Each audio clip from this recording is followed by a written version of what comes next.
Let's look at how to find physical and electronic books via the FIT library. So this is the FIT library's homepage, and from here we're going to scroll down until we see this OneSearch search box. This allows us to search through our collection for books, ebooks, articles, digital media, and more. And as you'll see, right from the homepage, you can run a search and you can even specify whether you want everything, just physical materials, or only online materials. So one way that you could start your search is by running a search right here. Another alternative is to click this link for the full version of OneSearch. I'm going to go ahead and show you what that page looks like as well. So this is the home page for OneSearch. We've got some of our new books here, and we usually have a video here showing maybe one of our databases or something else about the library. And the search box up here you can use to start doing some general searches. So for this project, we're going to go ahead and take a look at how to run a search for books about Ghanaian art. So I'm going to start with that search term, and let's see what we get. So when we're on this page, I want to point out a few different things. First of all, we have a chat with us option, and you can come over here and ask any questions you might have. You'll be connected with someone who works at the FIT library when we're open, and when the chat service isn't open, you'll be given an option to submit a ticket that we'll answer when we next reopen. You'll also see this yellow bar here that allows you to sign in. Signing in can be helpful, so I'm going to go ahead and do that. You're going to use your FIT username and password. And when you log in, you're going to see your name in the upper right-hand corner here to show that you're logged in. The reason that can be helpful is now I can save things if they look useful. So if, for example, this first book here, Panoply of Ghana, seemed like something that I was interested in, I could click this pin icon, and now this is saved in my favorites. And I click the corresponding pin up here, and we'll see that this is in my favorites list now. You can also always unsave things just by clicking that again.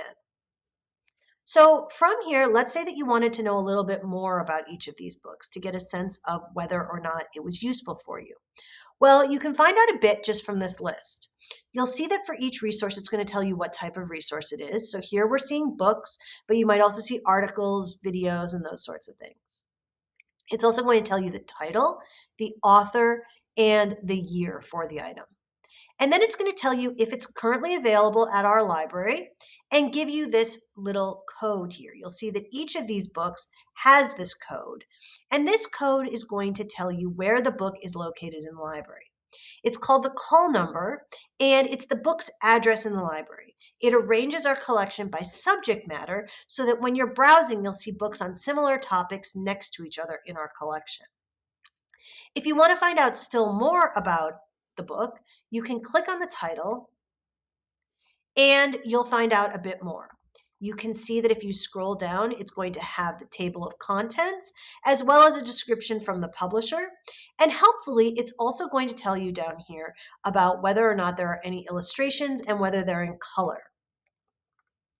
Now, I mentioned that the call numbers help us to arrange our collection by subject matter, and you'll see down here, you can see other books that would be next to this book on the shelf by those subject matters with this virtual browse feature because our collection is organized that way. So this can be a nice way to browse through the collection at home when you're not able to come and look on the shelves. If you would like to place a hold request for this book, you can do that by clicking this link here and then sending your request. You'll get an email when it's available for you, and you can pick it up at the FIT library in that case. Another nice feature I want to point out in the catalog is that if you did decide that this book was useful and you wanted to cite it, you can click this citation button, pick the citation system that you are using, and then proofread it, copy it, and paste it into your assignment. So that helps a lot with generating citations.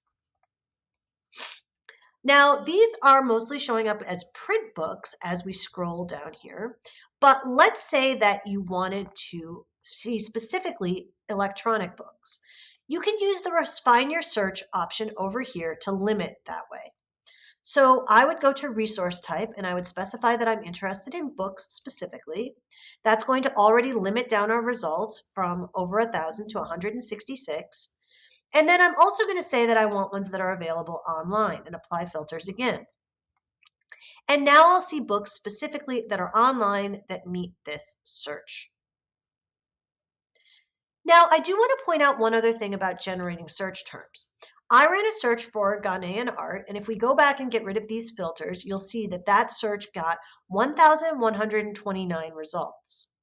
But another way that you might phrase this is art of Ghana. And let's see if that changes our number of search results. So I'm going to click new search, and I'm going to search art of Ghana. And now you'll see I get 5,759 results. Now, it's possible that not all of these results are relevant, but I think it's important to realize that the exact search terms that you use are going to change the results that you get, sometimes quite significantly. So you want to be thinking about that when you are running your searches, and generally you're going to want to run multiple searches so that you make sure that you find everything that you want on your topic. There might be lots of different ways you could search for, lots of different terms you could try, and there's no reason not to try many and see if you're getting different results. One other thing I want to note is that since we are a SUNY school, you can also request books from other SUNYs. So as I scroll through this list of materials, I'm going to see occasionally, let's see if we can find an example, one that will say request from another library. If you're interested in this book and we don't have it in our library, you can click on the title and you'll be given the option to request from another library. You'll have to be logged in to do this, just like putting a book on hold. But if you click this request button, place the request by hitting send request, you'll also get an email when it's available to you. So that's a great way that you can take advantage of the fact that we have a lot of different schools associated with us in the SUNY system. I hope that will help you to get started using OneSearch for finding books and eBooks. And don't forget, if you have any questions along the way, you can always chat with us anytime we're open.